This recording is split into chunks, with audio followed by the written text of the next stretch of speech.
I was 12 years old when this happened, and at the time I lived on a very quiet street in Cedar Rapids, Iowa. After school, I used to play at the playground behind our building. It was small, with a wooden slide, 2 swings, and a fenced-in sandbox. That early evening, I was there with my 3 friends, Tyler, Brandon, and Josh. It was late fall, so the sun was setting fast and the playground was getting quieter. We had agreed to play for only another half hour before going home. I remember being on the swing when I heard a soft crying sound coming from the direction of the slide. A child's cry, muffled, shaky, like someone trying to hold it in. At first I thought it might be a younger kid hiding or playing around, but when I looked around there was no one else besides us. Tyler asked if anyone else heard it, and we all said yes. The crying seemed to come from under the wooden deck that held up the slide, a narrow area that usually just collected piles of dry leaves. We stood there for a few seconds trying to figure out if it was an animal or a lost baby, but the sound kept going. Soft, steady, almost like it was asking for help. Brandon said maybe someone had fallen under there, so we slowly walked toward the deck, and the closer we got, the clearer the crying became. When we were just a few steps away from the deck, the crying changed. It happened so quickly that I remember the feeling in my chest, like the air got yanked out of me. The sound that had seemed sad before became higher pitched, then shifted into something like a short, muffled laugh. It wasn't a normal kid's giggle. It was sharp, quick, like it came straight from inside the wood. Josh stepped back immediately, asking if we heard that too. Nobody answered because we were all trying to make sense of it. Tyler crouched a little to try to look underneath the boards, but it was too dark. We couldn't see anything. The only thing we could hear was that soft, low laugh, like it was waiting for us to get closer. I remember standing there with my heart racing, trying to convince myself it was just some kind of echo or maybe an animal making noise. But before anyone could say anything, something scratched the wood. A loud, fast scrape, like someone dragging nails or something sharp under the boards. We all jumped back at the same time. The scratch came again, 3 times, spaced out, firm, like it was being done on purpose. There was no wind, no animal down there, no space big enough for a person to crawl in. And yet, the noise sounded like something was trying to get out. Brandon said, "We need to go now." And it wasn't a suggestion. It was the kind of sentence your body obeys before your mind even thinks. We ran without looking back, sprinting across the playground and kicking leaves as we went. None of us said a word. We just ran like something was right behind us, even though we didn't hear footsteps. When we reached the sidewalk that led to the houses, we finally slowed down. Brandon rested his hands on his knees, catching his breath, and Josh kept saying that it couldn't be real. I tried to turn around to look at the slide from a distance just to make sure nothing was following us. Nothing was. Just the still playground, almost completely dark, with long tree shadows stretched across the ground. But even from there, the silence felt wrong, like the air was heavy, waiting for something to start again. That was when we realized we weren't alone on the sidewalk. A few meters to our right, a woman was standing near the corner. It didn't make sense for her to be there. We knew pretty much everyone on that street, and she wasn't someone we recognized. She stood still, arms hanging at her sides, staring directly at us like she knew we'd be coming. Tyler was the first to notice her and stopped walking immediately. The woman took 2 slow steps toward us and, with a voice that was calm to the point of being eerie, asked, "Did you hear the boy too?" She spoke as if it were a perfectly normal question, like she already expected the answer to be yes. None of us replied. I don't think any of us even knew how to form words at that moment. The woman kept walking slowly until she stopped just a few steps away from us. The way she looked at us wasn't like someone asking for information. It was like she was examining each of us one by one, waiting for a specific reaction. Josh tried to hide halfway behind me and I could feel him shaking. The woman tilted her head slightly as if she were curious and repeated the question again, softer this time. "You heard him, didn't you?" The crying, and then the laugh. When she said laugh, my stomach flipped. There was no way she could have known about that. We hadn't told anyone, nobody had seen us, and there was no one else at the playground. Yet she spoke like someone who had been there the whole time.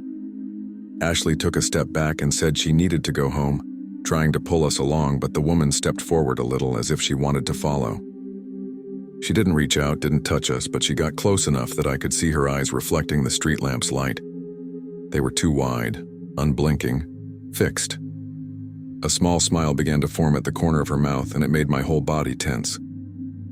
"He always cries first," she said, almost like she was sharing a secret. "But you ran before you saw." Her voice came out low as if she wanted to force us to listen up close. My breathing turned shallow. Every part of what she said made the feeling worse. The sense that something was deeply wrong, something that hadn't started with us and wasn't going to end there. We started inching back slowly, never taking our eyes off her. Tyler whispered that we should go to my house since it was the closest.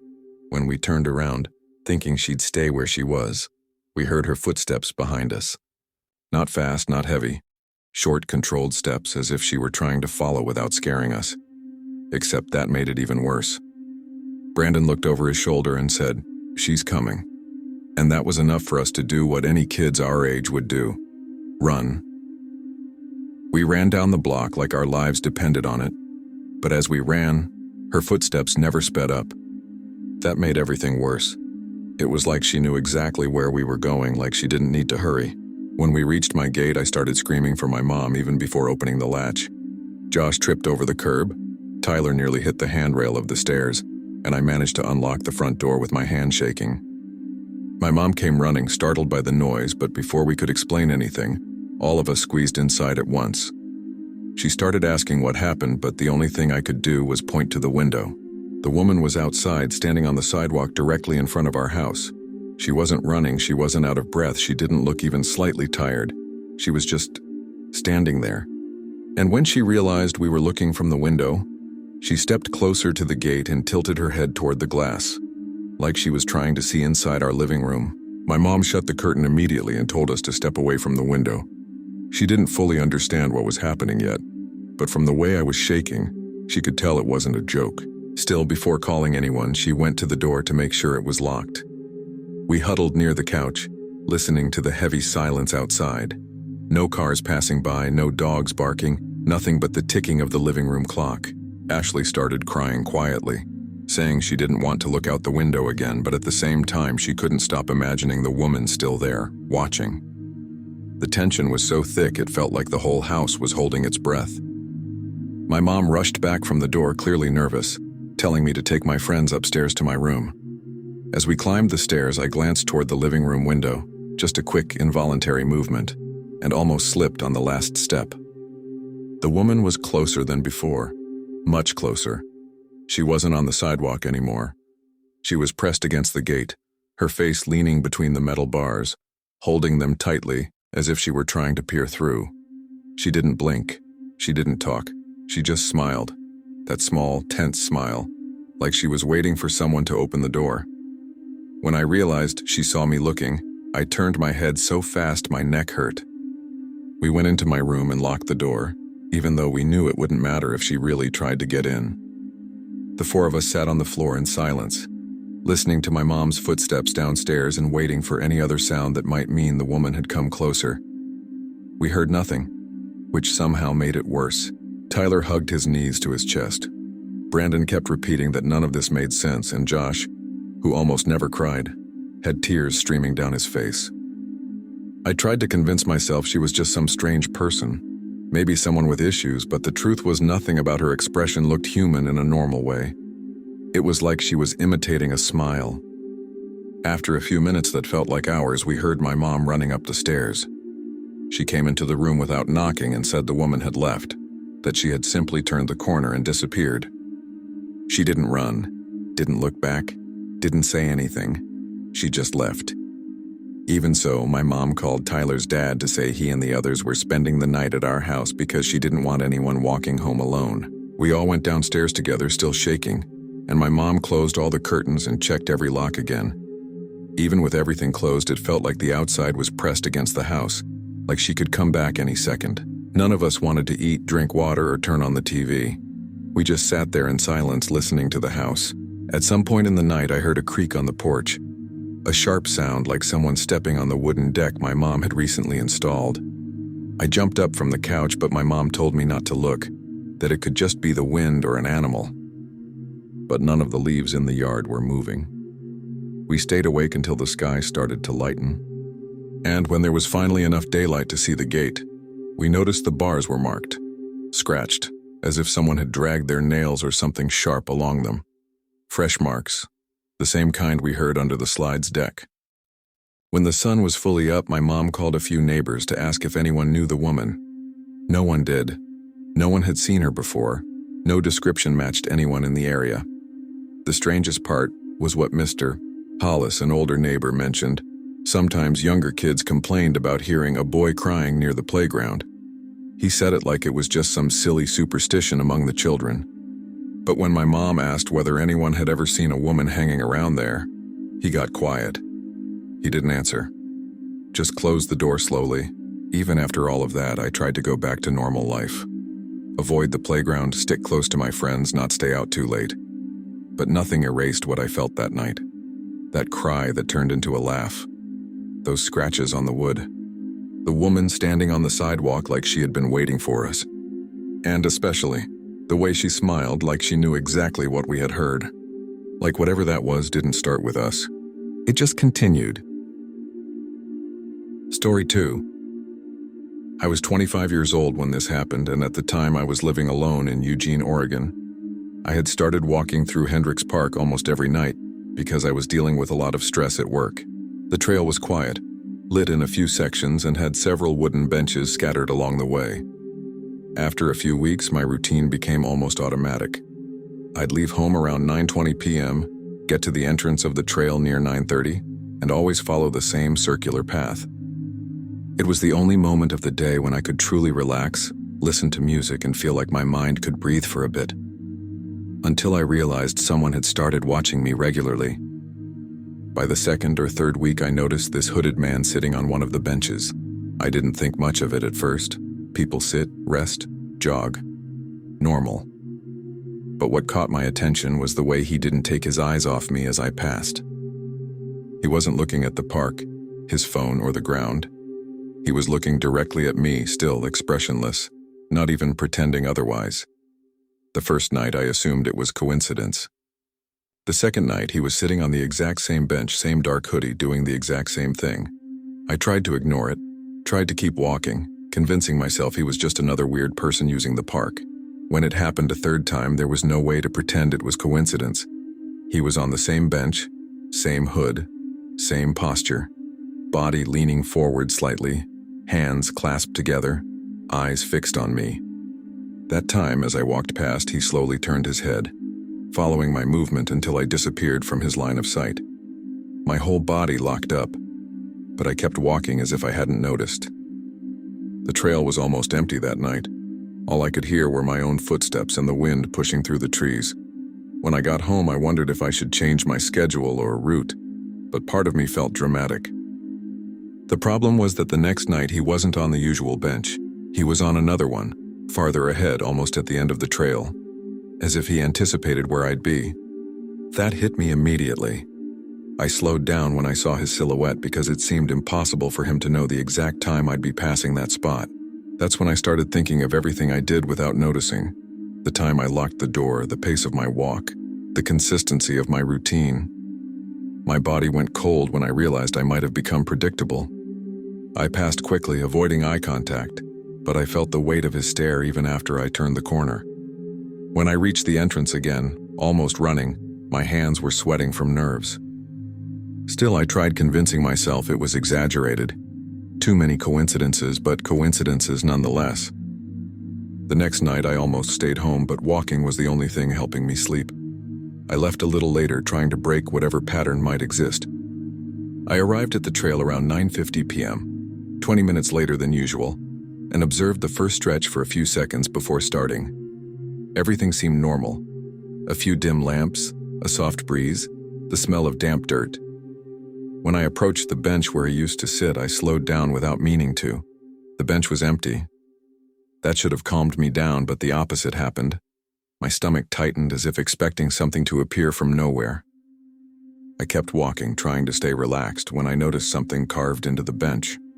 On the corner of the wooden seat, Right where people place their hands to sit, there was an engraving. I leaned in because the lighting was poor, and my heart nearly stopped when I read it. It was the initial of my name, clearly etched, and beside it, a time. The exact time I usually passed there almost every night. 9:34 p.m. My chest went ice cold. I had never told anyone about my walking schedule, and no one had any reason to know that specific time. It was as if someone had been tracking my route, recording it, keeping notes. I stepped back so fast I almost tripped over myself. I tried to convince myself it could be a coincidence. Maybe someone with the same initial had marked it for some random reason. But my brain refused to believe it. The time wasn't approximate, it was exact. I walked faster, glancing over my shoulder every few meters, but the whole park felt off that night, unnaturally quiet. When I approached the second bench, the one where the man had appeared 2 nights earlier, my body froze again. There were more carvings, several. Some were just lines, others had incomplete letters, but at least 2 had the same pattern. My initial and times. I approached carefully as if the bench might react somehow. The first engraving clearly read 9:42 p.m., another precise point in my average walking time. The second one said 9:51 p.m. Each set of numbers looked fresher than the last, as if someone had been scraping the wood a little more each night. A wave of dizziness hit me. It was like someone was always one step ahead, calculating, noting, waiting. I took a deep breath and kept walking, but my eyes started to sting with tears I didn't understand. A primitive, instinctive fear, like an animal realizing it had become prey. At that point, I wasn't walking anymore. I was practically trotting through the trail, trying to keep my breathing controlled. My whole body seemed to know I needed to leave, but my head kept forcing me to scan the surroundings for movement. The park was almost completely dark, only a few lamps working, and every shadow seemed larger than it should. When I approached the final curve, the one that led to the last bench before the exit, I felt a strange pressure in my chest, as if my body anticipated what I'd find, and I was right. The last bench wasn't just carved, it was covered in engravings, repeated initials, different times, arrows pointing toward the section I always walked without thinking. I approached slowly, even knowing I shouldn't. The air felt colder there, or maybe it was just my body reacting.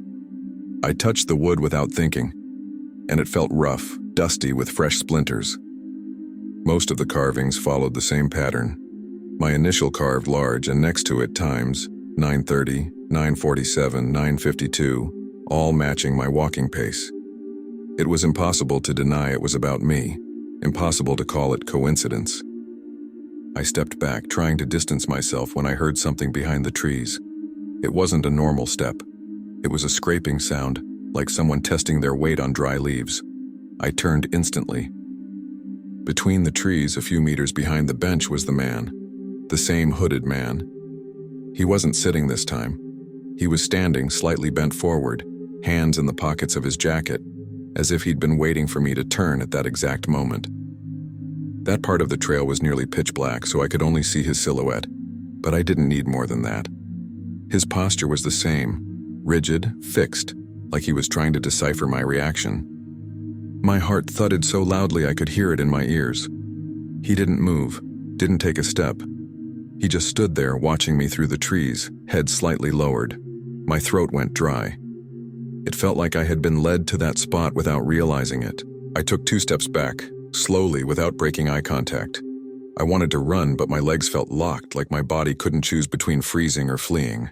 The man then lifted his chin slightly, just enough for me to catch a glint of skin in the weak light behind me. He saw that I'd noticed the carvings. He knew. I could feel it. And I swear in that moment it felt like he was measuring the distance between us. He didn't need to speak for me to understand. He knew every part of my route, every minute, every habit. That was when I turned and started running toward the exit, feeling my whole body begging to get out of that park. I ran. I didn't even think. I just ran. The cold air stung my lungs and the trail felt twice as long as usual, as if the exit kept shifting farther away. I tried not to look back, but every curve brought a crushing pressure behind me, a sense that something was closing in, even though I heard no footsteps. The silence was worse than any sound. If he were running, I would hear it. But he didn't need to. He'd already proven that he always got ahead. When I finally burst through the park's archway, I almost stumbled. The parking lot was empty, just my car under a weak lamp. I unlocked it with trembling hands, got in, and started the engine so fast I accidentally turned the key twice. Before leaving, I checked the rearview mirror, not out of bravery, but because my brain needed certainty. The trail was empty, no movement, no silhouette, nothing. Still, my heartbeat didn't slow. I drove fast, headlights cutting across wet asphalt. My thoughts scrambled. All I could think about were the carved times, the initials, the man emerging from between the trees like he always knew exactly where I'd be. When I got home, I locked the door 3 times and went straight to the living room window. I stood there for minutes watching the street, waiting for any suspicious movement.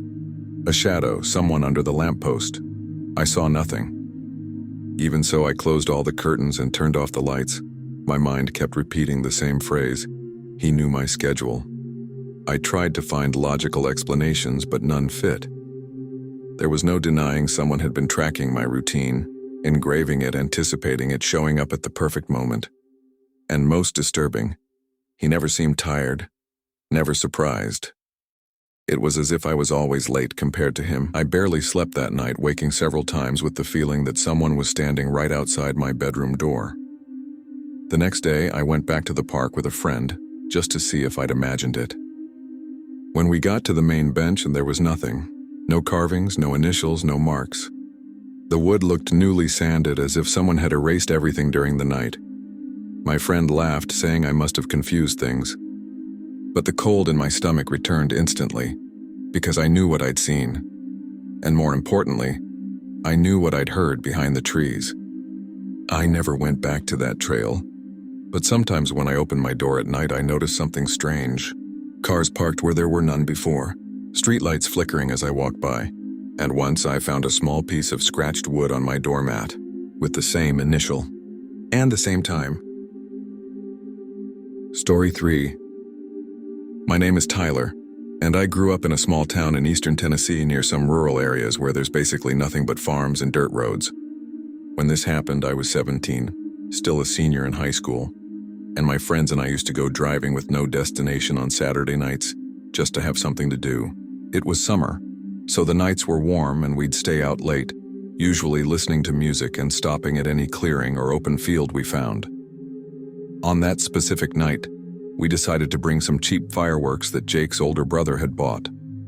The plan was just to go out to a remote patch of land, set off a few fireworks for a couple of minutes, and get out before anyone complained. It wasn't exactly allowed, but no one saw it as dangerous or serious. We just wanted to pass the time. The place we picked was on a narrow dirt road, about 15 minutes past where the asphalt ended. I had been there a few times with my dad when I was a kid, because he used that area to test an old pickup he'd bought. I remember there was always a wide, roughly circular clearing where you could park several cars without bothering anyone. When we got there, everything was dark and quiet, just the sound of insects and our tires on the gravel. We turned off the headlights so we wouldn't draw attention, and used only our phone flashlights to light the ground. We were laughing, opening the fireworks box, trying to decide which one to light first. Up until that moment, nothing felt strange. It was just a regular night in the countryside, one of those nights you later describe as a silly teenage memory. When we were about to light the first firework, the sound of an engine appeared out of nowhere, coming from somewhere behind the tree line. It wasn't loud, but it was close enough to hear clearly. At first, none of us cared much. Sometimes locals used that road. But the noise grew louder, and a few seconds later, a dark car came into the clearing from the opposite side from where we had entered. It moved slowly, almost stopping in the middle of the open space, and only then did we realize it didn't have a front license plate. The headlights were off, but the engine stayed running, making that uneven, rumbling noise that echoed across the field. We tried to look inside, but we couldn't see anything through the glass. No one said a word for a few seconds, as if we were all trying to figure out whether it was a coincidence or if it was time to leave. Before we could decide anything, a second car came in the same way, also without a plate, also with its headlights off. It stopped a little farther back, but in the same manner. Engine running, no visible movement inside. The atmosphere turned heavy instantly. Jake muttered a quiet, "You've got to be kidding me," trying to laugh it off. But you could hear in his voice that he was uneasy. My throat went dry. That awful feeling when something is clearly wrong but your brain tries to pretend it's normal. We just stood there holding the fireworks, not knowing whether to light them, put them back, walk to our car, or approach theirs. No one wanted to be the first to move. Then, without warning, the car closest to us began rolling forward slowly, as if testing us. Not fast enough to be an immediate threat, slow enough to make everything feel 1,000 times worse. We instinctively stepped back a few paces all at once. The car moved to the middle of the clearing, paused for 2 seconds, then backed up toward the trees again, partially disappearing behind the brush. The engine noise stayed steady, constant, but its position made things even more unnerving, like someone had chosen a more hidden angle to watch us from. The second car never moved, just sat there in the corner, completely still except for the low hum of its engine. My heart was pounding too hard and I tried inventing logical explanations. Maybe they were hunters or people who didn't want to be seen or annoyed locals who thought we'd start trouble. But nothing really fit. There was no reason 2 unplated cars would pull into an isolated clearing and sit there staring at us. When Jake finally whispered that we needed to leave, nobody argued. We dropped the box of fireworks right there on the ground and hurried toward our car. I kept looking over my shoulder because I was certain the hidden car was going to move again. Once we got inside Mark's car, he locked the doors instantly like he didn't even think about it. The clearing was almost silent now, just the sound of those 2 engines. Mark started the car and began turning around toward the exit, but as soon as we moved, both unplated cars moved too. The one closest pulled out from the brush, and the other advanced a few yards, like they were positioning themselves. That's when I realized they were completely blocking the road back. It wasn't a coincidence. They were closing the exit, on purpose and without any rush. A cold fear hit me hard, a kind I had never felt before. Mark tried to stay calm, but he was sweating. He shifted into reverse to get some room, then slowly accelerated toward the exit as if testing whether the cars would really block us. They adjusted their positions right along with him, always with the headlights off, which made everything scarier. We couldn't see any faces, any movement inside. Jake kept saying we should try going around the side of the clearing, but there wasn't enough space. It was like they knew the terrain and had positioned themselves exactly to prevent any maneuver. I felt completely trapped, like we had walked into a trap we didn't recognize until too late.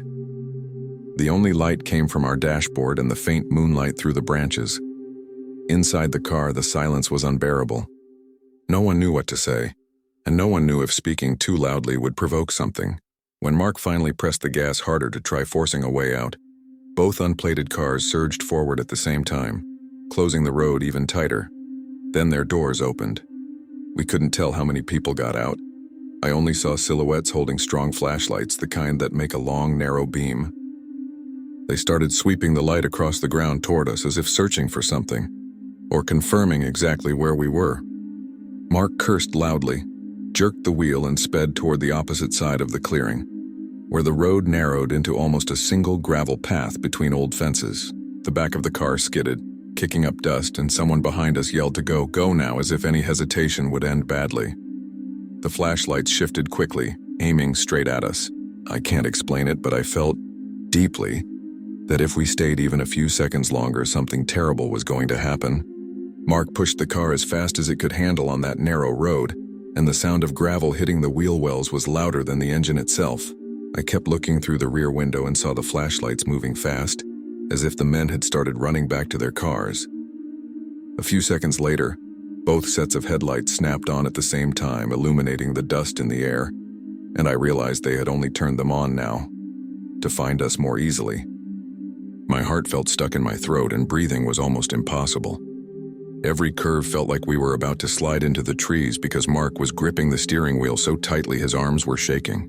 I tried looking forward, but I couldn't stop checking the back, waiting to see the cars appear right behind us. When they finally did, it felt like an electric shock. Both cars were coming fast, way faster than we were, and in seconds they had already closed a huge portion of the distance. I could see their flashlight beams bouncing against their own hoods and sometimes hitting our interior through the rear window. making everything feel even more suffocating. Jake kept telling Mark not to stop no matter what, while Chris warned him to avoid the deeper patches of gravel so the car wouldn't get stuck.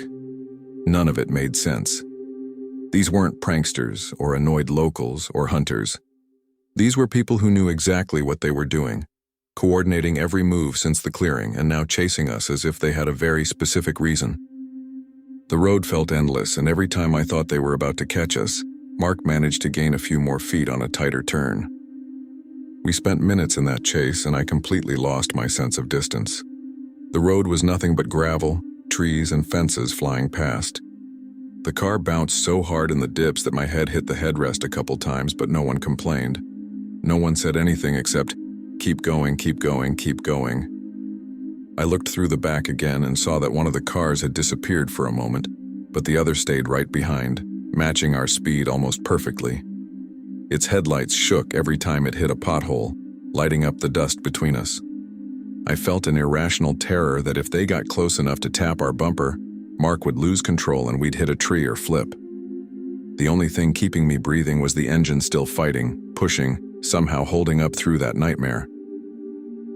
When we finally reached a wider section of the road that began sloping downhill, Mark floored it, letting gravity help. I heard the tires throwing more gravel than they should, and for a moment I was sure we'd spin out. But the car held straight and started gaining more distance from the headlights behind us. I watched without blinking, waiting for them to keep coming, but one of them slowed suddenly, maybe because of a pothole or a tight curve. The other still tried to keep up but fell back a bit. That gave Mark the chance to swing us hard into the paved road that finally appeared. As soon as we hit asphalt, the sound of gravel stopped and the car glided more smoothly. Even then, Mark didn't slow down. He drove like he was escaping a fire, and we stayed dead silent for several minutes, trying to figure out whether we were still being followed. We only started talking again after he turned the third corner on the paved road, and we didn't see any headlights behind us. Mark finally eased off the gas, but he didn't stop driving. He went slower, like he was trying to hear something over the engine.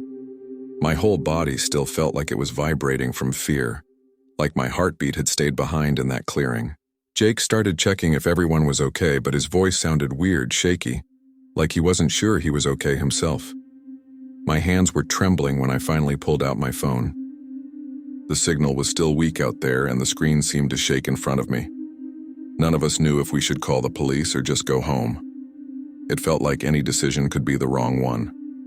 Mark turned onto a bigger road, and that's when I realized I was holding my breath again. When we got near town, the streetlights became more frequent and the small amount of traffic made everything seem normal again. But it wasn't. That tense silence from the clearing was still stuck inside me. We finally pulled into the empty parking lot of a 24-hour pharmacy. Mark turned off the engine and kept his hands on the wheel for a long moment, saying nothing. Jake got out first, lit a cigarette, and started pacing, like his body was trying to burn off the leftover adrenaline. I stepped out too, and the warm night air hit my face so suddenly I almost cried. I can't explain it. We had nothing to prove what happened. No license plates, no way to explain why two cars blocked the exit of a clearing or why men with flashlights ran after us. We tried to decide whether to call the police, but in the end, no one had the courage. We each went home, and none of us slept that night. Story 4. I was 14 years old when this happened, and I lived with my parents and my younger brother in a quiet neighborhood in the suburbs of Aurora, Colorado. My parents worked late, so sometimes I was responsible for taking my 4-year-old brother Noah to the playground near our house whenever he started getting restless in the late afternoon. It was summer, around 6:30 in the evening, that time when the sun is still up but already dipping behind the houses, making everything look a little orange. The playground was about a 5-minute walk away and usually had a few kids playing, but that day it was almost completely empty. I remember thinking it would be quick, let him burn some energy and get back before it got fully dark. He ran straight to the big play structure, the one with the red slide and the long blue plastic tunnel. I sat on a bench near the picnic tables while he crawled into the tunnel. From where I was, I could see the entrance but not the inside. After a few minutes, I noticed he was talking to himself in there, but not in the random, imaginative way he usually does. It was like he was responding to someone, making pauses, as if he were listening. He let out a few small giggles, the kind he gives when something is genuinely funny to him.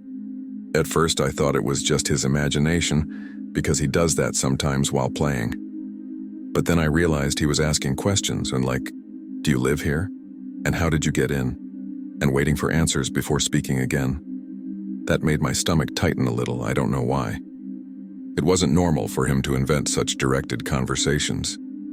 I stood up slowly and walked toward the tunnel, thinking maybe another kid was inside and I just hadn't seen them. When I got to the opening, I crouched down to look inside. The tunnel seemed darker than usual, maybe because the sun was already slipping behind the houses. I called Noah's name, but he didn't answer right away. He just kept talking softly, like he was focused on the conversation. When he finally turned toward the exit, I asked who he was talking to, and he simply said, "The girl." I looked inside again, sticking my head almost halfway into the tunnel, but no one was there. I could only see the curve of the blue plastic and a bit of light coming through the other end. I stayed quiet for a moment, trying to hear any noise that might indicate another child. I didn't hear footsteps, fabric scraping, nothing, just the faint echo of Noah's own breathing bouncing off the tunnel walls. A few seconds later, Noah crawled out, smiling like nothing had happened. I was still crouched there, and when he passed me, the tunnel was completely empty. I looked again, slower this time, just to be sure. That's when I heard it. A low voice, almost a scratchy whisper, repeating something I couldn't understand. It wasn't loud, it wasn't clear, but it sounded like it came from somewhere in the middle of the tunnel, as if it were trapped inside the plastic. The echo made it worse because the words blended with the vibration of the material itself. The hairs on my arms stood straight up. The voice went on for 2 more seconds after Noah was already beside me, and then it stopped suddenly, like someone had snapped their mouth shut. I stood up fast and told him it was getting dark and we needed to go home. I grabbed Noah's hand and started walking fast toward the sidewalk, trying not to show that I was nervous. He complained a little, saying he wanted to go back to play with the girl, and that made me even more uncomfortable. I asked what she looked like, but he just shrugged and said he couldn't see her well, that she stayed in the dark part of the tunnel. I tried to think of normal explanations. Maybe an echo, maybe some distant audio, maybe another kid who slipped out some way I didn't see. But none of it fit, especially because the voice only appeared after Noah came out when the tunnel was already empty. The sun was nearly gone, and the shadows from the houses made everything look colder, even though it was summer. I just wanted to get home as fast as possible. When we turned the corner onto our street, I noticed a man standing on the sidewalk near an old parked car. He was holding a water bottle and staring directly at us, like he had been waiting for us to approach. I tightened my grip on Noah's hand and tried to walk past as if I hadn't noticed. But as we got close, he stepped forward and asked, in an entirely casual voice, whether the girl in the tunnel came out today. I froze instantly. Noah looked at him and for some reason smiled back, like he recognized someone. The man smiled too, but not in a friendly way. It was a short, assessing smile. My stomach flipped, and I pulled Noah close to me, saying we had to go. The man just watched as we walked away, as if waiting for some reaction from me. He didn't say anything else, didn't follow us. He just observed until we turned into our street. When we entered our street, I looked over my shoulder quickly to see if he was still there, but the man was gone. The old car, too. It was like he had left the exact minute we turned the corner. That made me feel even worse because I hadn't heard an engine, a door closing, nothing that would suggest he'd left. Noah, meanwhile, was completely relaxed, swinging his arms like nothing strange had happened. I asked if he knew the man, and he said, "No, but he knows about the girl," as if that were totally normal information. My mouth went dry, and for a moment I thought about running back to the playground just to make sure no one was there. But the idea of getting close to that tunnel again made my whole body lock up. When we got home, I went inside quickly and locked the door without thinking twice. My mom asked why we were home so early, and I just said Noah was tired. But the truth was that I didn't want to explain anything before I could understand it myself. I went up to my room and stared out the window, waiting to see that old car parked somewhere on the street. It didn't show up. Nothing happened the rest of the night. But Noah, before going to sleep, asked if he could go back the next day to talk to the girl, because she said she wanted to see him again. I didn't answer him then. But ever since that day, whenever I walk past that playground, even years later, I avoid looking at the blue tunnel. And sometimes I still remember that faint voice echoing inside it, repeating something I never managed to understand, as if it were speaking directly to me. Story 5.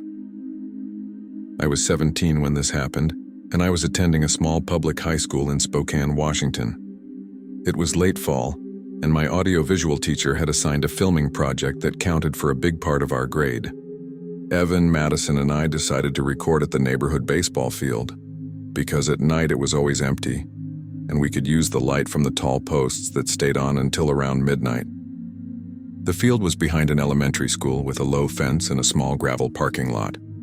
We got there around 9:30 at night with the cold fall wind starting to sting.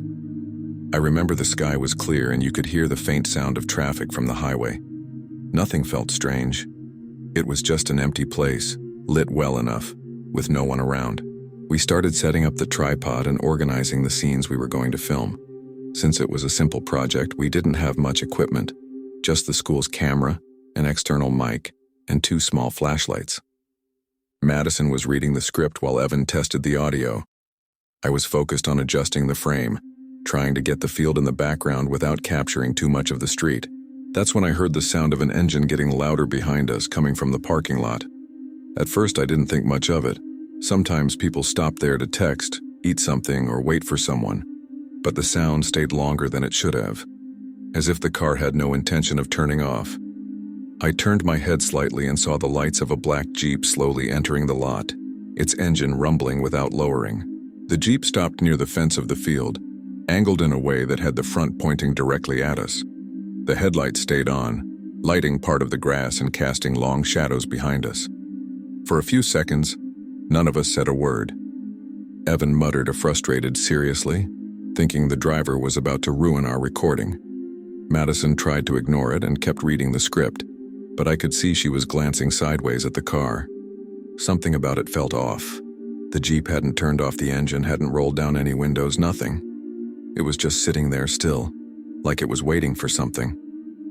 I tried to convince myself it was just someone on their phone, but the way the engine vibrated in the silence made everything feel wrong. After almost a full minute, the 2 front doors opened at the same time. 2 people stepped out. It looked like a man and a woman, but I'm not totally sure because the streetlights made everything slightly distorted. They were wearing dark jackets and stood next to the Jeep, their faces turned toward us. They didn't say anything. They didn't move, aside from shifting their weight once or twice. They just stared.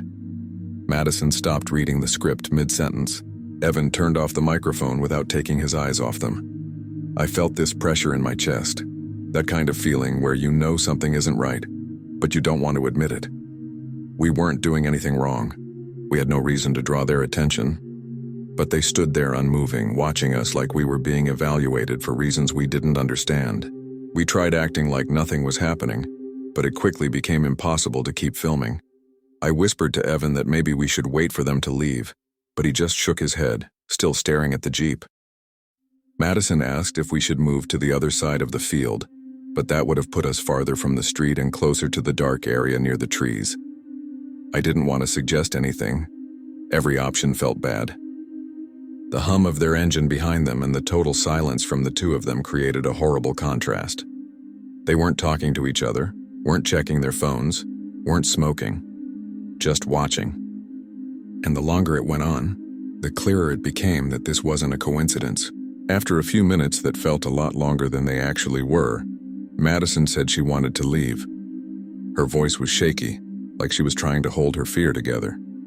Evan tried to look calm and said they were just weird people, but it was obvious he wanted to get out of there too.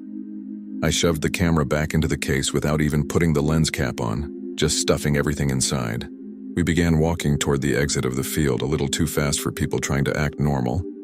As we walked, I couldn't help but look at the Jeep. The 2 people were still completely still, tracking us with their eyes. No reaction, no movement. When we got near the fence, I heard a soft crunch, like someone shifting their boot on the gravel, and my whole body tensed. But they didn't come closer. They just stared. When we passed through the fence and stepped into the parking lot, the air felt colder, as if the wind had changed direction that exact moment. Evan's car was about 50 feet away. We practically speedwalked without breaking into a run, trying not to look panicked. I opened the back door while Evan unlocked the car, and Madison was already pulling her seatbelt on before the door even closed. Evan started the engine immediately, but before shifting into reverse, he glanced through the windshield toward the Jeep.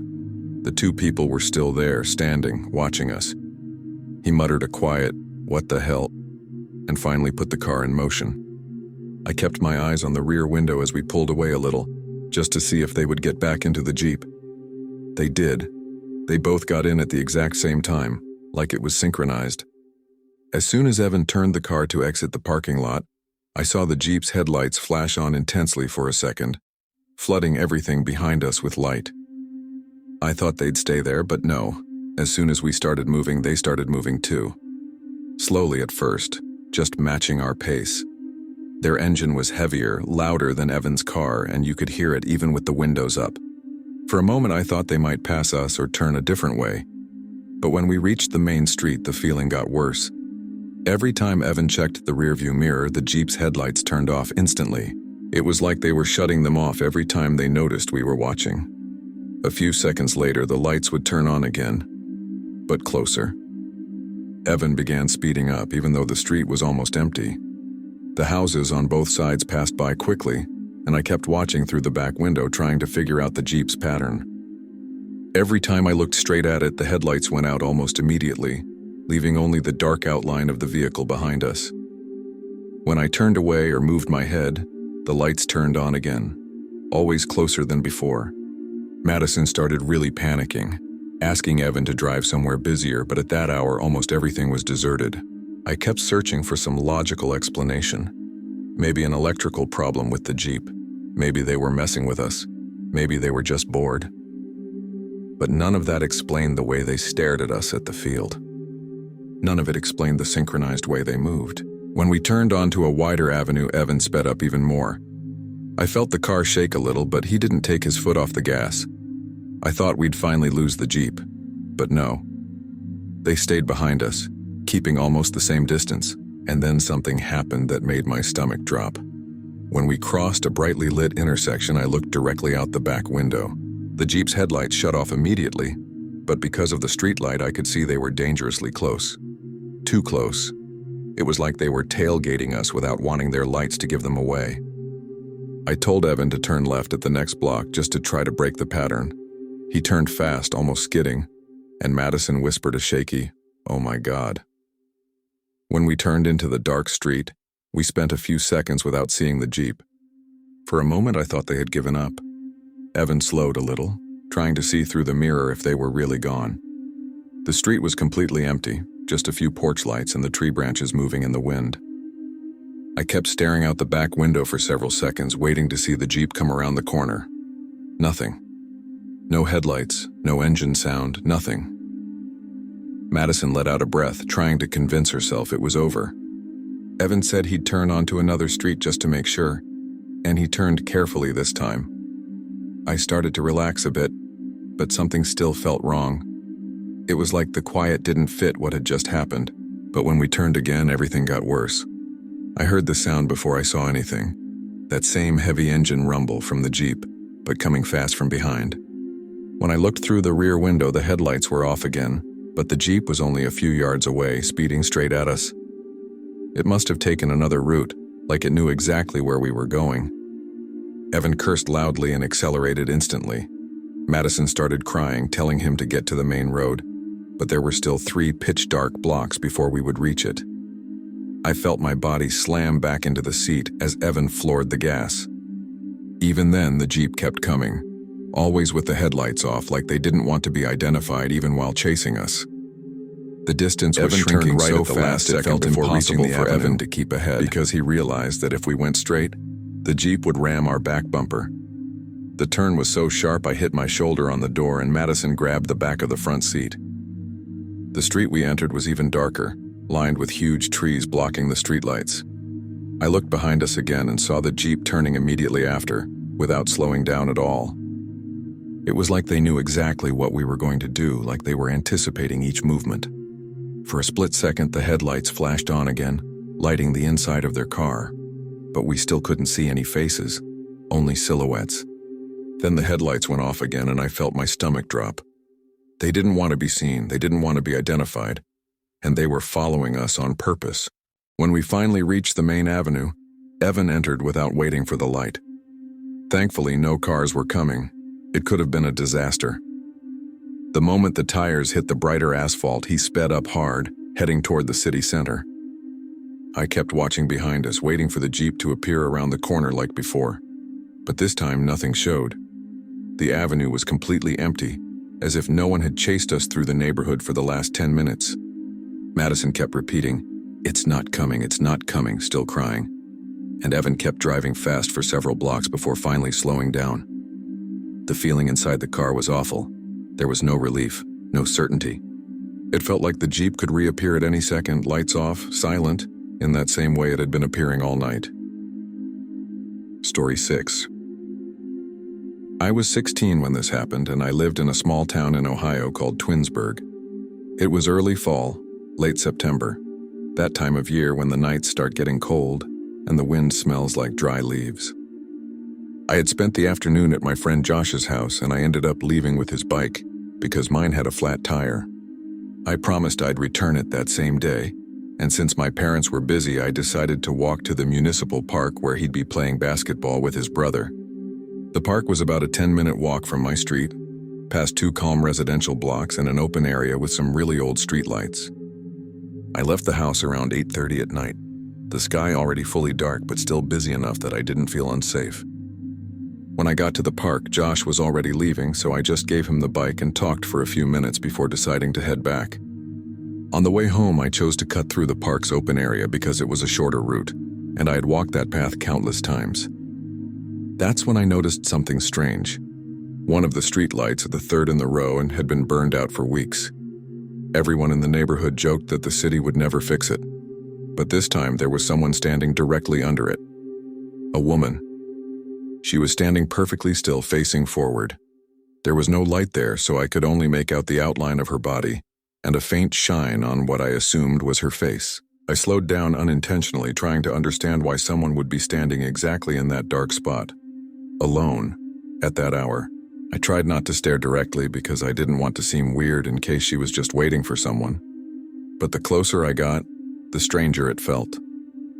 The woman didn't make a single movement. She didn't adjust her hands, didn't shift her weight, didn't look around.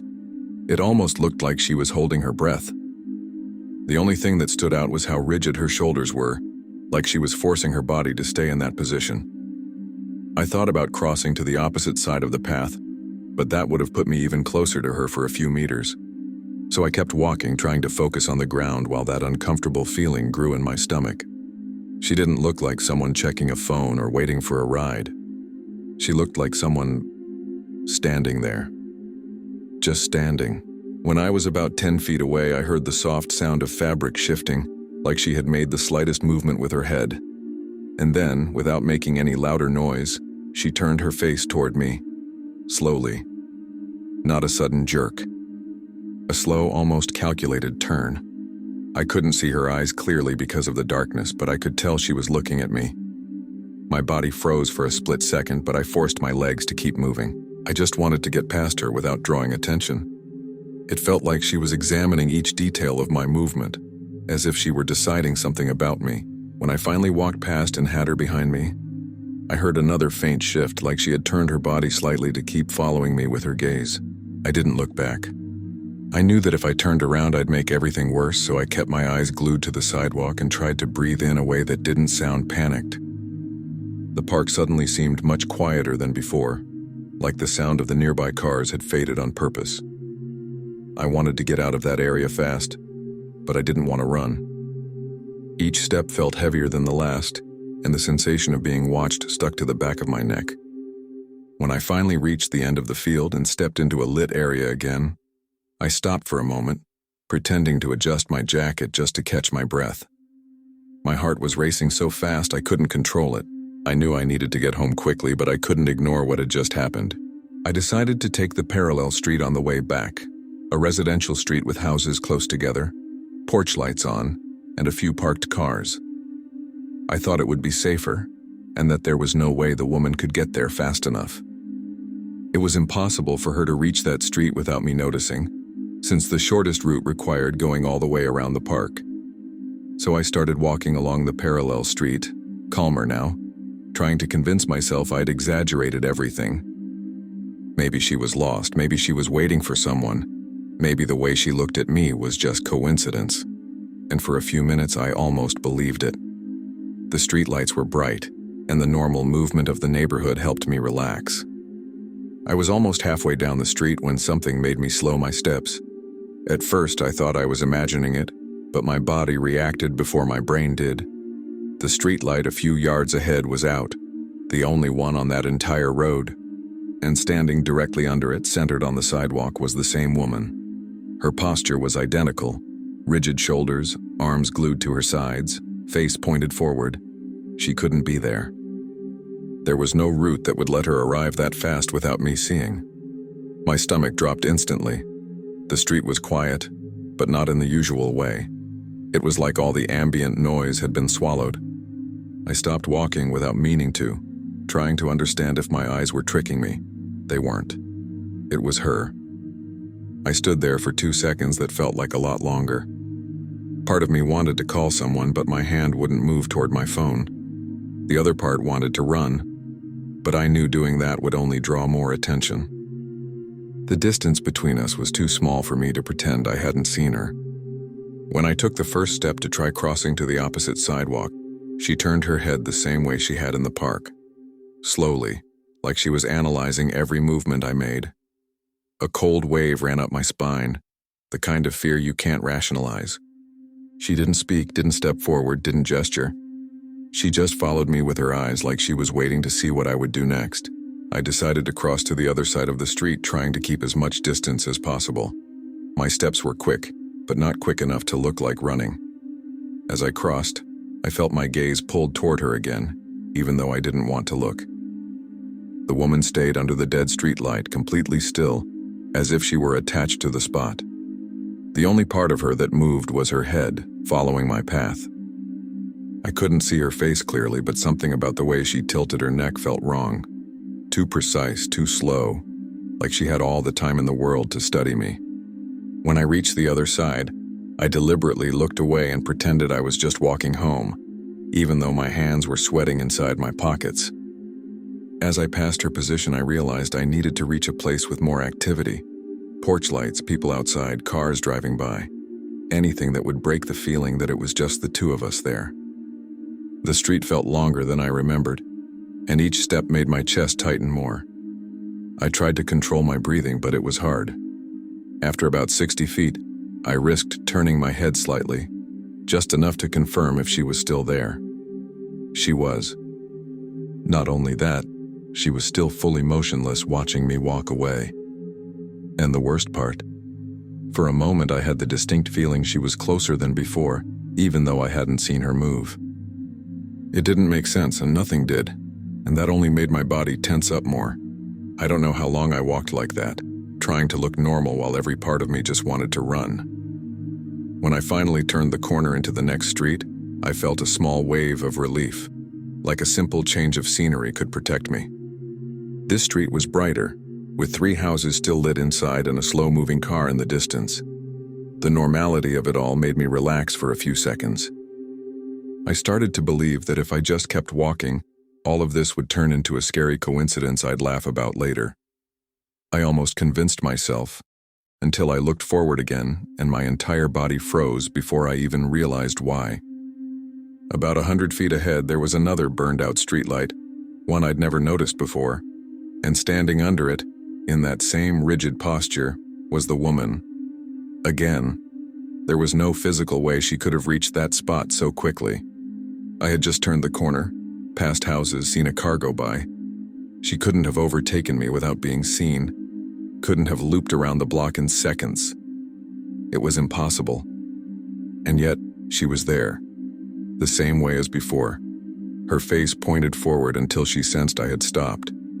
Then, slowly, she turned her head toward me for the 3rd time, The way she made that movement gave me the unsettling feeling that she wasn't just looking. She was recognizing me, as if she had been following me from the first moment in the park, silently, waiting for me to notice. I could barely think straight. My body reacted before my mind did. I started walking backward a few steps, keeping my eyes on her, like turning my back would be the worst thing I could possibly do. The silence on the street felt too heavy, almost artificial. I tried looking around, searching for anyone, a person outside, a porch light with someone sitting there. But everything was quiet. The woman didn't move, didn't take a single step. She just kept turning her head toward me slowly, as if making sure I saw every detail of that movement. My heart was pounding so hard I could feel it in my ears. I knew I couldn't stay there frozen, so with what little courage I had left, I turned toward the opposite direction and started walking fast, almost tripping. I couldn't hear anything behind me, no footsteps, no clothes shifting, nothing. But that didn't make it any less terrifying. The lack of sound made everything worse because it made me feel like she could somehow be closer without me realizing it. When I reached the end of the street, I turned quickly onto the last block before mine. This was the part of the neighborhood I knew best, and just seeing the porch lights of the houses and my neighbor's car parked outside gave me a moment of relief. I tried not to look back, but my body didn't let me. I turned my head slowly, praying there would be nothing there. But even from that distance, even with the weak lighting, I swear I saw a silhouette standing right on the corner I had just turned, motionless, under a patch of shadow that shouldn't have been that dark. I forced myself to look away before my mind started filling in whatever I couldn't clearly see. At this point, I just wanted to get home. I risked looking desperate, but I started walking faster, almost at the edge of breaking into a run. My hands were sweating and I tried not to make it obvious in case any neighbor was watching, but my entire body was shaking. Every lit house I passed gave me a little more confidence, like the normality of the neighborhood might protect me from something I couldn't even explain. When I finally turned onto my street, I felt a weight lift off my back. It was like being close to home cut my fear in half. My house was halfway down the street, with a small porch and a warm yellow light my parents never turned off. When that light came into view, the relief was so strong I almost laughed, but my body was still too tense for any natural reaction. I walked quickly up to the front sidewalk and reached into my pocket for the key. That's when I felt the urge to look back at the start of the street, like some involuntary reflex. I didn't even want to do it, but I did. And far away, almost at the edge of visibility, standing under a shadow that shouldn't have been that dark, near a streetlight I knew worked, was a shape. I couldn't make out anything specific, but the figure was standing exactly in the center of the dark patch as if waiting for me to look. My throat tightened instantly. My hand started shaking so hard that I dropped the key before I could even get it in the lock. I bent down to pick it up, trying not to look back at the end of the street again. But it didn't matter. I needed to check. I turned my head slowly, slower than I wanted to, with that horrible feeling that something was about to happen. And when my eyes reached the dark spot again, the silhouette was gone. The whole street looked normal, just leaves rustling in the wind, the streetlights illuminating patches of the sidewalk, and the usual quiet of a residential neighborhood at night. I should have felt relieved, but I didn't. It made everything even more disturbing. It felt like she had hidden herself just because I'd noticed her again. I managed to get the door open and slipped inside, locking it behind me before I even took off my shoes. The house was quiet, just the TV on in the living room where my parents were watching something.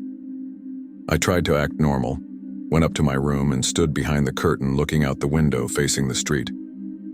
Everything looked calm, completely ordinary. A parked car, the porch light glowing, nothing but the wind passing through. I stayed there for a few minutes waiting to see any strange movement, but nothing happened. Even so, the feeling that she knew exactly where I lived wouldn't leave my mind. It was hard to explain to myself how she had appeared in 3 different places in such a short amount of time. Always under a dead streetlight, always in the same rigid posture, always turning her head slowly to follow me. Story 7. I was 18 when this happened, and I had been living in Knoxville, Tennessee for about a year. It was late July, the kind of humid heat that's typical here, and I had gone out with 3 friends, Ryan, Cole, and Jamie, after work. We didn't have anything planned, so we ended up walking along a paved trail near an urban park by the river. The trail was calm, lit by low streetlights and surrounded by tall trees that made everything feel a bit muffled. It was around 10 at night, but there were still a few people jogging or walking their dogs. The plan was just to take a walk, talk for a bit, and then grab something to drink at a convenience store a few blocks away. Nothing felt strange, nothing felt dangerous. It was just a normal walk on a warm night.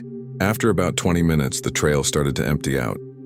The part we were on led to a long ramp that connected to the upper parking lot. It was a place I knew well, where people were always walking back to their cars. But that night, when we began going up the ramp, Ryan stopped first. He had good distance vision and kept staring at the top. The rest of us looked too.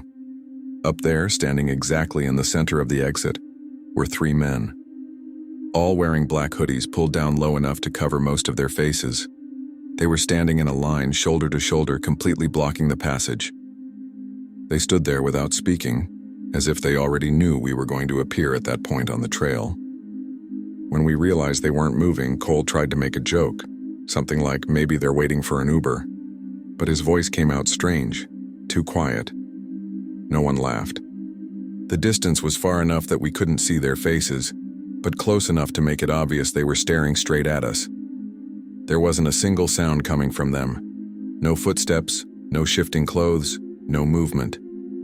Just those 3 men standing there blocking the only way out.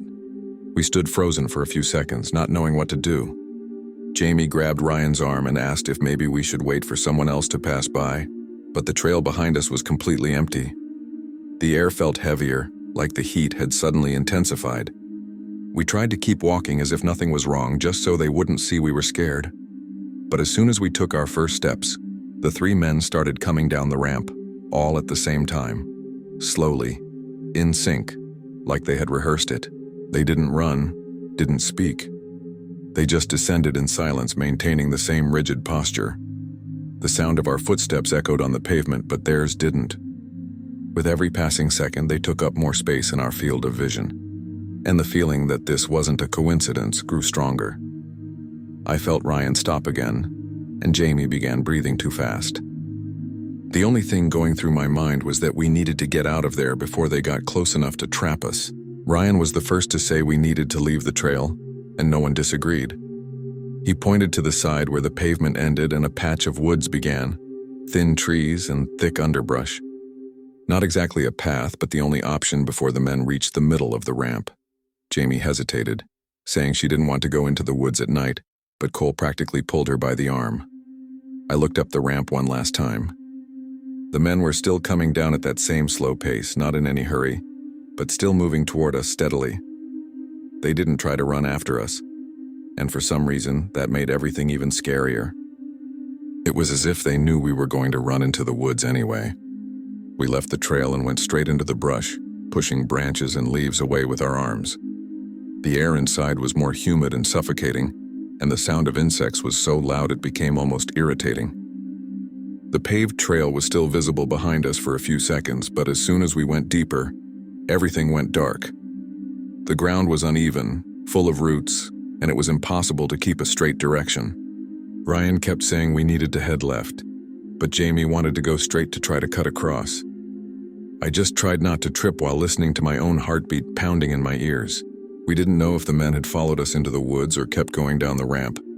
Their silence was worse than if they had chased us, because it let our minds fill in every possibility. The woods felt much larger than they really were. Every step made branches scratch our legs, and the sound of dried leaves snapping under our feet seemed far too loud. Jamie started whispering, asking if they were behind us, but none of us had the courage to look. Ryan insisted that the main road was this way, pointing with his phone flashlight, but his hand was shaking so much the light barely helped. We tried to keep some kind of straight line, but the trees kept forcing us to swerve, breaking any sense of direction. The only thing I could think about was how the men had begun descending the ramp at the exact moment we moved, as if they were waiting. After a few minutes that felt much longer, we heard the faint sound of cars, which meant we were near the avenue. Ryan quickened his pace and told us to keep walking until we found any kind of opening. But when we finally saw the streetlights between the trees, we realized we had come out much farther than expected, almost a block above the park. Jamie ran ahead, relieved to see sidewalks and light, and Cole followed right behind her. I was the last one out of the woods, taking a deep breath, trying to make sense of what had just happened. The relief lasted exactly 2 seconds. As soon as we stepped onto the sidewalk and looked at the street in front of us, we saw the 3 men again, standing still, on the opposite side of the avenue, perfectly aligned, exactly like they had been at the top of the ramp. The black hoods, the rigid posture, the absolute silence. They were close enough that it wasn't a coincidence, but far enough that there was no way we could have heard them move while we were in the woods. There wasn't enough physical time for them to get there before we did, but they were there, motionless, facing exactly the spot we had come out from. Jamie choked on her breath and grabbed Cole's arm, who stepped back without thinking. I felt my whole body go cold, like the air had suddenly thickened. No one moved. Not them, not us. The silence on the street was unnerving, even with the distant hum of cars a few blocks away. Ryan's flashlight shook so much it left a trembling ring of light on the sidewalk. After a few seconds that felt too long, the men took 1 step forward, all 3 at the same time, as if rehearsed. They didn't run. They didn't point anything. They just took 1 single step. That was enough for us to know we couldn't stand there waiting to see what came next. Ryan moved first, pulling Jamie by the arm and telling us to run across the avenue toward the houses. I didn't even think. I just ran. We crossed the street without even checking for cars, trusting that nothing was coming fast enough to cause another problem. The sound of our footsteps echoed on the warm pavement, and my breathing was heavy, almost hard to control. When we reached the other side, we ran straight into the first residential street we saw, trying to use the houses and fences as cover. Ryan looked back every few seconds, but the darkness made it hard to see anything clearly. Jamie was crying quietly, trying to hold her breath between sobs while Cole tried to keep his voice steady, saying they wouldn't follow us that far. But none of us believed that. Something about the way they kept appearing gave the impression they already knew every step we would take before we took it. The street was slightly sloped, which made it impossible to hear footsteps behind us over the warm wind blowing between the houses. The windows were shut, the lights in most homes turned off. The whole neighborhood looked asleep. I tried to focus on the idea of getting to a more populated area, but every corner looked emptier than the last. When we turned onto the second street, Ryan suddenly stopped, raising his hand for us to be quiet. He pointed to the end of the block, and it took me a few seconds to see. But when I did, my chest tightened again. 3 silhouettes were standing on the sidewalk, aligned, motionless, as if they'd been waiting for us to turn that corner. They were farther than before, but impossible to ignore. 3 figures, same posture, similar height, same absolute silence. We stood there unsure what to do. We couldn't confirm if they were the same men. The distance and darkness made everything harder to distinguish. But the way they were lined up, perfectly aligned, was identical. No normal person would stand like that at that hour in such a calculated position. Jamie kept saying she wanted to go home, but none of us lived close enough to just run inside. Cole suggested going back to the previous street, but that meant heading back toward where we thought they might also be. We stood frozen, while the wind moved the trees slowly and brushed our clothes in a way that made the silence feel even louder. Ryan broke the paralysis. He pointed to a side passage between 2 houses, a narrow gap leading to another block. Not an official path, just a spot where the fence didn't meet the wall fully, leaving a space just wide enough for someone to squeeze through. He said we needed to move before they got any closer. I didn't think twice. We squeezed through, scraping our arms on branches and pushing our bodies through the tight space. On the other side, we practically stumbled into the back of another residential street. I heard metal rattle when Cole tripped over a trash can, and for a second I thought the noise was too loud, like it would give away exactly where we were. But no one said a word. We just kept moving quickly, cutting into the next street, trying to get somewhere more open. When we reached the new street, it was completely empty, a huge contrast to the panic inside us. The houses were dark, some with curtains drawn, others with automated backyard lights. Ryan kept trying to decide whether we should head to the main avenue, or cut through another block to avoid the bright areas, in case the men were watching. I just wanted to get out of there, but it felt like any direction could end with us encountering them again. Jamie walked with quick, short steps, holding her own arm like she was cold despite the heat. Cole kept looking everywhere, turning his head at every sound, even if it was just the wind. The fear had gone beyond logic. It was like we expected them to appear again, without explanation. And that's exactly what happened. When we turned the corner toward the avenue, we all stopped at the same time. Across the street, under a dim streetlight, they were there. 3 men. Standing, aligned, motionless, facing our direction. They weren't following behind trees. They weren't chasing us, they just appeared. In the exact spot we were headed toward. It was as if they knew our route before Ryan even decided which corner to take. Jamie put her hand over her mouth and stepped back. Ryan cursed under his breath, shaking, and I felt a wave of heat rise through my body, mixed with a panic so strong I lost track of everything around me. The only thought I had was, we need to get inside somewhere public. We ran to the convenience store on the corner, the only place still open at that hour. The automatic door slid open with a soft sound, and the blast of cold air from the AC hit my face so fast, I felt like collapsing right there. The cashier looked at us confused, asking if everything was okay. Nobody answered. Jamie was crying, breathing too fast, while Ryan went to the window to see if they had followed. I stood there trying to gather my thoughts, but my body was still shaking. The cashier asked again if he should call someone, but before any of us could reply, Ryan called our names sharply. He pointed at the window, and when I looked, my knees almost gave out. The 3 men were across the street, standing exactly on the crosswalk, facing the store. Same posture, same silence, same alignment. They didn't try to come in, didn't move closer, didn't make a single gesture. They just watched, motionless, as if waiting for us to come back out. The cashier stared at them too, clearly unsettled, but not understanding what was happening. None of us knew what to say.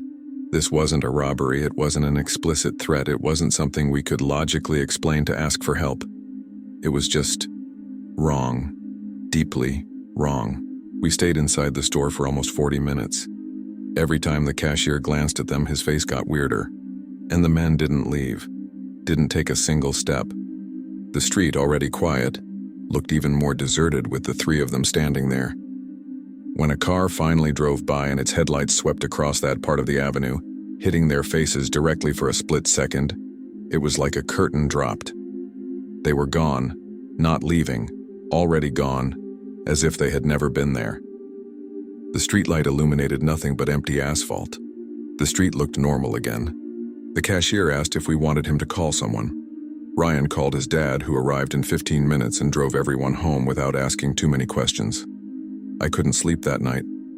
And to this day, every time I walk through that park or that trail, I feel the same weight in my chest. The feeling that those 3 figures are still out there somewhere, waiting for us to turn down the wrong street on the wrong night, just to stand there watching, as if they know exactly where we'll be. Thank you very much for your company until the end. Your support is what gives life to this channel. If these stories have caught you, don't forget to leave your like and comment on your opinion. And if you are not yet part of our community, sign up now to receive the next real horror stories.